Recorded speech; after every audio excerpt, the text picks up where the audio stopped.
remarks or go straight to Q&A? Q&A. Let's go Q&A, all right. Questions for Al? We just watched Mo on TV ask a question that he wanted to ask you. So what should we ask Mo? I'm out on that one. Yeah.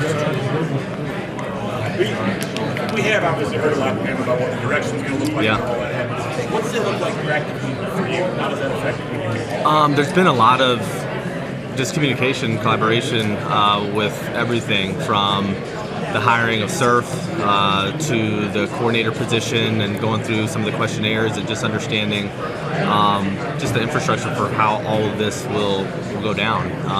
So it's been really smooth. I say that with Mo and Heim and just everybody involved. They've done a really nice job of including the entire staff based on their lane of expertise. So it's been good. Yeah.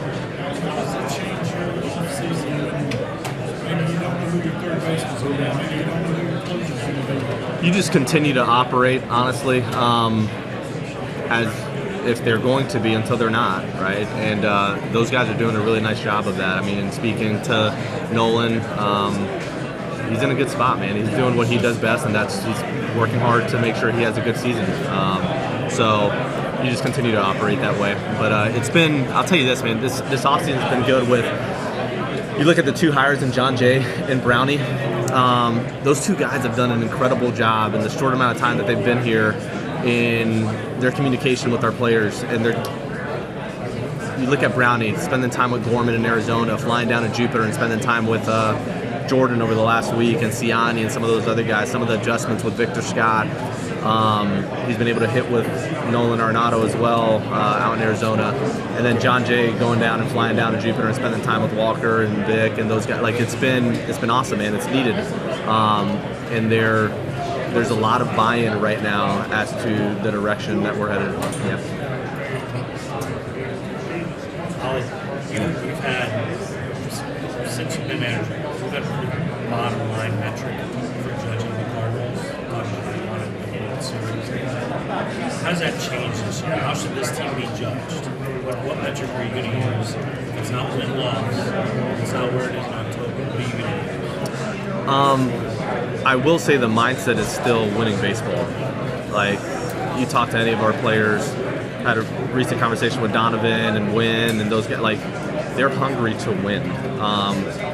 What I'm excited about is there's going to be runway for some of these guys, and I think some of the pressure is going to be lifted off their shoulders in understanding that, man, whether this week goes well for you or it doesn't, you're going to be in there. And knowing that they have a longer runway than they're used to having, I think may lead to more production, to be quite honest with you. So I'm excited about that.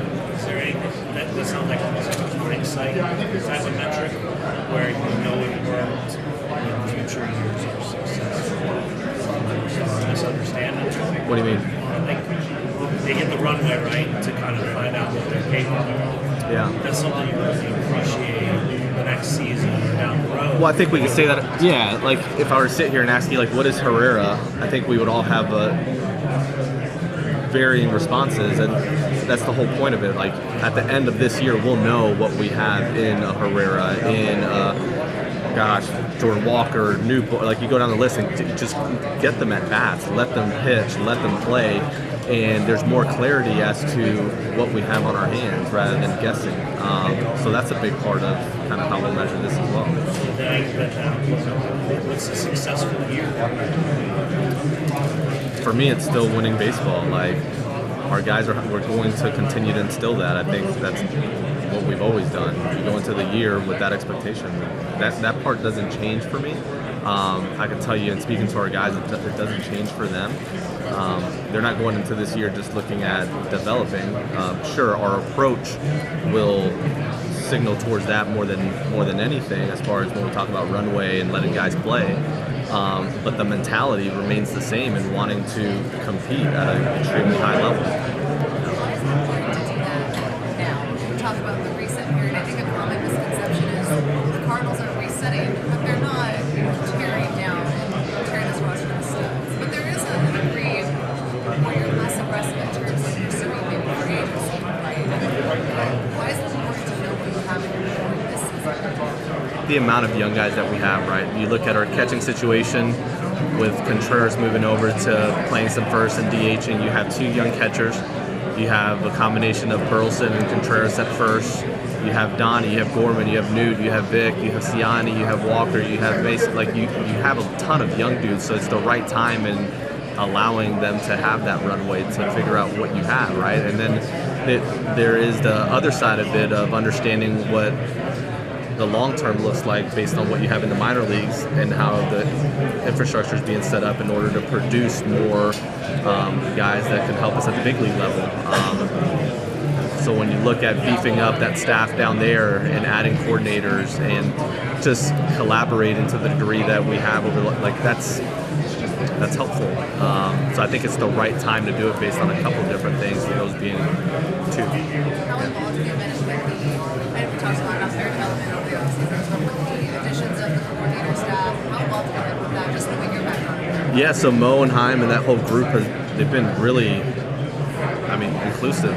You look at, I sat in and had a lot of the one-on-one interviews for the AGM position, which was awesome to be a part of, and just understanding what Mo and Heim value in that position and being able to throw in my 2 cents. But also when you look at the coordinator positions, they've done a nice job of including for the field coordinator, like me and Descalzo are looking at those. You have Stubby and Descalzo looking at the infielders. John Jay's looking at the outfield coordinator positions. You have Hoagie and others looking at the catching coordinator position, and just including the big league staff and being able to have their hand in, or just to say a seat at the table in what they value in hiring that next group that's going to be extremely valuable in developing the players that are going to help us at the big league level. Why is it a two-part question? Yeah. Is that unusual for something? I know this is a different hiring process than many of us are used to here. Is it usual to have that much coordination with the league staff? Why is it I don't know if it's unusual or not because I've only done it here, but I will say it's awesome to include everybody and be able to voice kind of what you find important, and be able to hear other people's ideas and evaluation on a candidate, and then get to the bottom of who's going to be the best for this position. So I think it's being done really well right now. Yeah. How would you characterize your view right now, where you guys stand with Nolan, just what you want to see out of him this year, what you guys are trying to find out? What's your message to him right now? I think he's in a really good spot. Brownie was able to spend some time with him and just candidly speak to what he feels hasn't gone well. And here's what I like about Brownie. He's able to speak different languages in the sense of, like, if it's someone's highly in a little bit, like, he's able to speak to that. If someone is more off of feel, he's able to speak to kind of the swing and has a really, really good understanding of the swing. If someone wants to just talk about mechanics, like, he can do that. And he's been able to relate to a variety of our guys based on how they like taking in information. So he's done a really nice job with Gorman and understanding, like, his gather leads to a lot of his success or lack of success, and being able to speak to that has been amazing. So there's been a lot of buy-in from the Walkers and the Gormans with what they're working on right now, and that leads to just overall confidence. I am more excited than ever in what we'll see out of our young guys based on that. Yeah. And I know you talked about some uncertainty. Where do you feel like his fit is right now defensively? Is that something that's still up in the air? It is, right? Like, it's hard to speak to that definitively based on, like, we don't know what a roster is going to look like here in a few weeks, right? So, like, once we get past some of this, then we'll have a better understanding. But right now, he's ready to do whatever he's asked to do, and he's in a good headspace to be able to do that. Yeah. Is third in play for him? Like, he feels comfortable at multiple positions, third, second. He came up as a third baseman. He's obviously done a nice job at second, turns a good double play. So, yeah, he'll do whatever he's asked to do, and he's in a good spot mentally to be able to do it. You all look at creating runway for guys. How does that work with your pitching staff? There's a lot of incumbency guys, there's a lot of return guys. Relatively young bullpen, especially on the right side. Yeah. What does that look like? Because for pitchers, it's different, right? The runway for hitters doing a bunch of assistant bats. pitchers when they're racking up innings and just like so like it seems like It allows for a little bit more flexibility in a pitcher working on something and not having to like. Fernandez did a good job of this last year, right? He was in a tough spot, right? We couldn't set him down. Like he was a Rule 5 guy, and he was having to make adjustments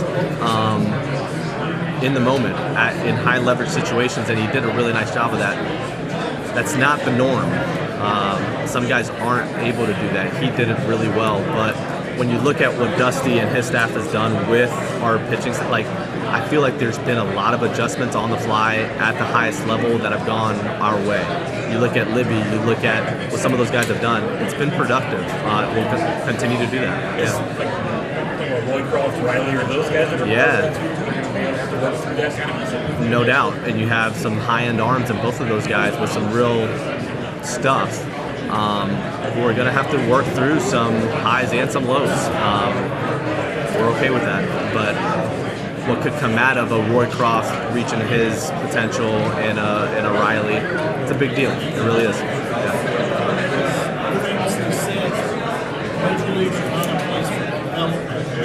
Say that again.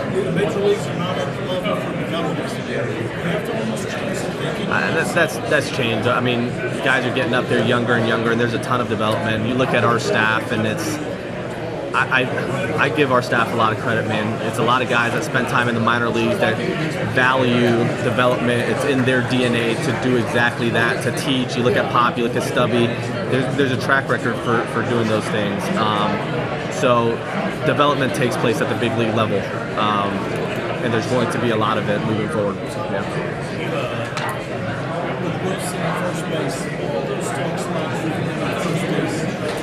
They were awesome. They really were, man. It was almost like a little bit of a relief. At the end of the day, Wilson wants to be healthy, and he wants to be in the lineup as much as possible. And if that means not catching because he's exposed to potential more injury and his legs, and as he continues year in, year out, then he's on board. And he was excited about it. His exact words were, at one point, I want to win a gold glove at first base, and I'm going to work extremely hard to get as close to that as possible.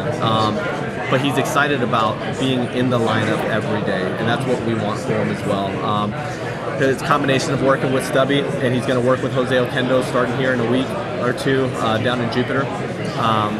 And listen, man, I love Jose. He does an incredible job teaching and progressing somebody that hasn't played a position to feeling comfortable in a game.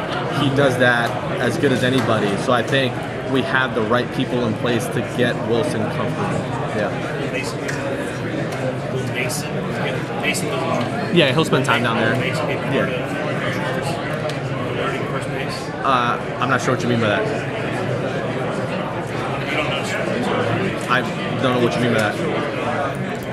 Wilson's working on first base on there with Oquendo and Mason will be part of that group.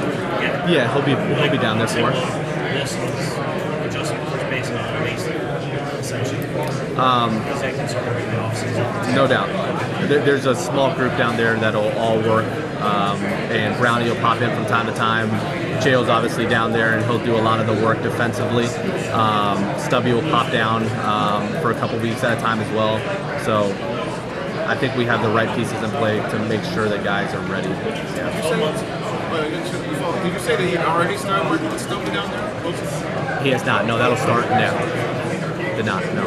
12 months ago, I think it was one meeting. We talked about the importance of getting experience. That's something that guys came and wanted in the clubhouse. Like Matt Carpenter eventually came. Yeah. Sonny Gray, really Kyle Gibson. We all talked about like the value of that experience. Is that still there? This team not experience the value of it. To guys like Contreras and Sonny. Yes.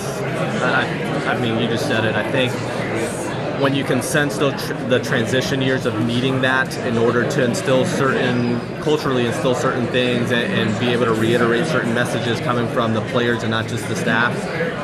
Last year was an important year to bridge that for some of those guys. And they did an incredible job of doing exactly that. Gibby, Lance, you go down the list, were phenomenal with that. Carpenter did a really nice job with that.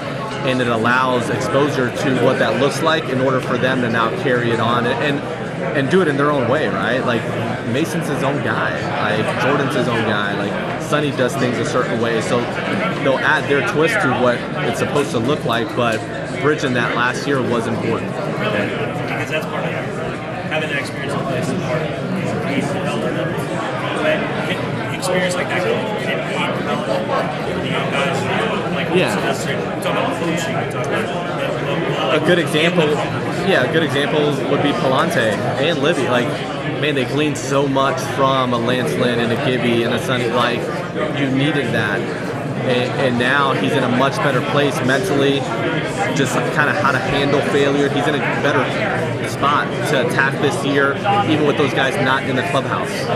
So there's benefits of that for sure.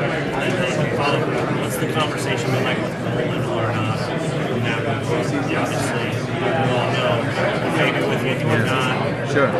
It's been positive. Like Nolan right now is operating in a space of I'm here and I'm working towards getting myself ready as a player to have a productive year, and he still does a good job of connecting with those young guys.